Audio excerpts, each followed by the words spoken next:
అరటి సాగు విస్తీర్ణం ఇటీవల కాలంలో బాగా పెరుగుతున్నా చాలా మంది రైతులు సరైన యాజమాన్యం పాటించలేకపోతున్నారు. 12 నెలల పాటు కొనసాగే ఈ పంటలో ముఖ్యంగా పోషక యాజమాన్యంలో లోపాలు కొట్టొచ్చినట్టు కనబడుతున్నాయి. దీనివల్ల గెల సైజు తగ్గి ఆశించిన లాభాలు పొందలేకపోతున్నారు.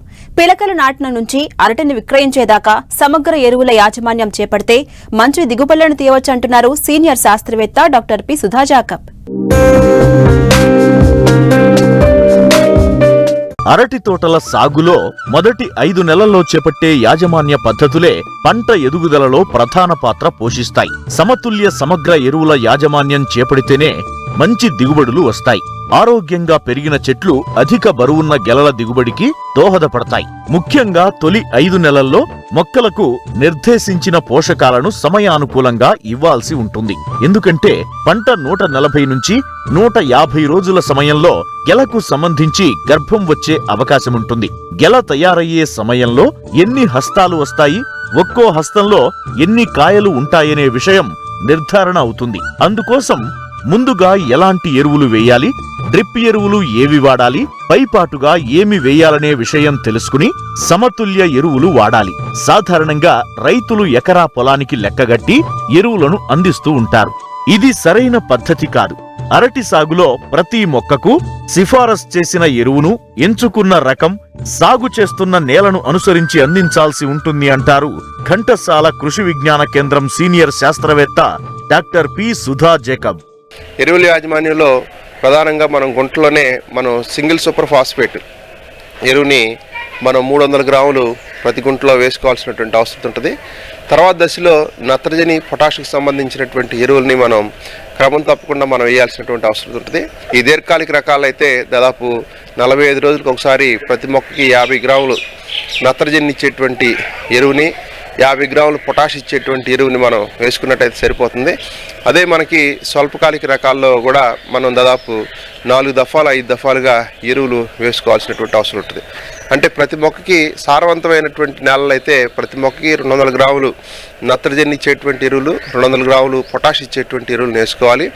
అదే కొంచెం సారం తక్కువ ఉన్నటువంటి భూముల్లో 300 గ్రాముల నత్రజని, 300 గ్రాముల పొటాష్ ఇచ్చేటువంటి ఎరువుల్ని 5 నుంచి 6 దఫాలుగా వేసుకోవాలి.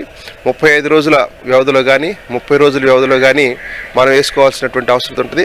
దీర్ఘకాలిక రకాల్లో దాదాపు 120 రోజుల వరకు ఎరువులు వేసుకోవచ్చు. అదే స్వల్పకాలిక రకాల్లో అయితే 150 నుంచి 160 రోజుల లోపే వేయాల్సినటువంటి ఎరువులన్నింటిని కూడా వేసుకోవాలి.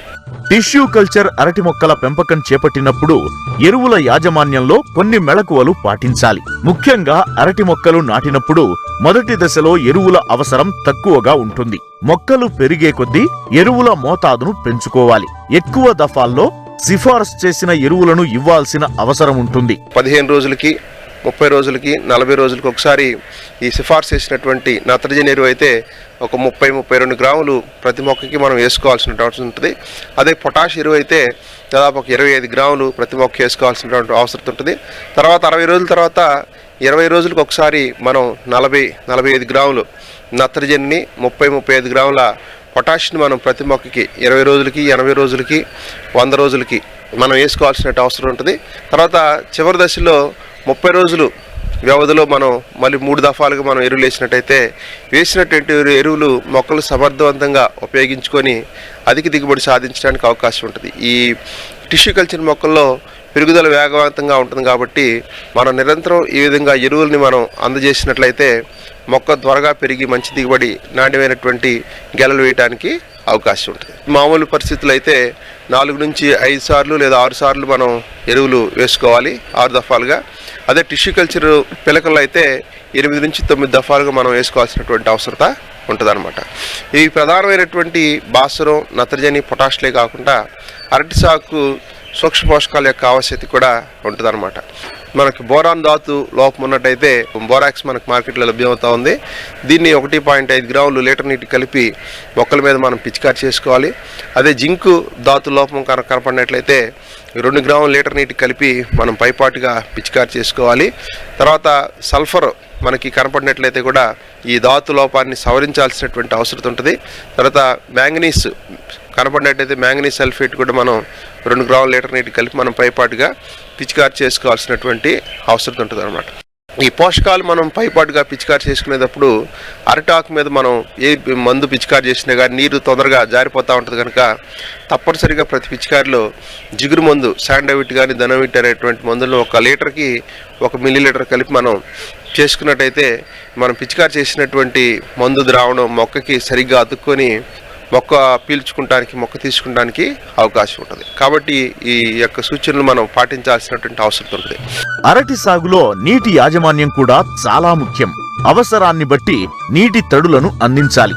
ప్రస్తుతం ఆధునిక టెక్నాలజీ అందుబాటులోకి రావడంతో అందరూ డ్రిప్ పద్ధతులను ఉపయోగించి సాగునీటిని అందిస్తున్నారు. అలాగే అరటిలో నాణ్యమైన గెల రావడానికి ముఖ్యమైన యాజమాన్య పద్ధతులను పాటించాలి. గెల పూర్తిగా వచ్చిన తరువాత చివర ఉండే పువ్వును కోసివేయాలి. అంతేకాకుండా పోషకాలను కూడా పైపాటుగా అందించాలి. నీటి యాజమాన్యంలో మనం ప్రధానంగా మొక్క పిలకలు పెట్టిన తర్వాత మనం నీరు ఇవ్వాల్సినటువంటి అవసరం ఉంటుంది. తర్వాత అవసరతను బట్టి ప్రతి వారం 10 రోజులకు ఒకసారి మనం నీళ్లు ఇవ్వాల్సినటువంటి అవసరం ఉంటుంది. ఈ విధంగా మనం ఇచ్చినట్టయితే మొక్కలు త్వరగా పెరిగి మనకి మంచి దిగుబడి రావడానికి అవకాశం ఉంటుంది. డ్రిప్ ఇరిగేషన్లో మనం ఇచ్చినట్టయితే దిగుబడి పెరగడానికి అవకాశం ఉంటుంది. అంతేకాకుండా తక్కువ నీటితోనే ఎక్కువ విస్తీర్ణం సాగు చేయడానికి కూడా మనకు అవకాశం ఉంటుంది. కాబట్టి సాధ్యమైనంత వరకు రైతు సోదరులు డ్రిప్ పద్ధతిలో మనం సాగునీటిని మనం మొక్కలకు అందించినట్టయితే మనం అధిక దిగుబడి సాధించడానికి అవకాశం ఉంటుంది. ఇవే కాకుండా మనకి నాణ్యమైనటువంటి గెల రావడానికి, అధిక బరువు రావడానికి ప్రతి 10 రోజులు 15 రోజులకు ఒకసారి ఈ సల్ఫేట్ ఆఫ్ పొటాషియం దీన్ని 1 గ్రాములు లీటర్ నీటి కలిపి మనం పైపాటుగా జిగురు మందు కలిపి మనం పిచికారి చేయాల్సినటువంటి అవసరం ఉంటుంది. పెరుగుదల తక్కువగా ఉన్నట్టయితే ఈ పొటాషియం నైట్రేటు 5 గ్రాములు, తర్వాత ఈ సల్ఫేట్ ఆఫ్ పొటాష్ మార్చి మనం ప్రతి వారం 10 రోజులకు ఒకసారి పైపాటు పిచికారి చేసినట్టయితే ఈ సైజు, ఈ కాయలో ఊట బాగా వచ్చి పరిమాణం పెరిగి అధిక బరువు రావడానికి మనకు అవకాశం ఉంటుంది. కాబట్టి ఈ సూచించబడినటువంటి యాజమాన్య చర్యలు రైతు సోదరులు తీసుకోవాల్సిన అవసరం ఉంటుంది.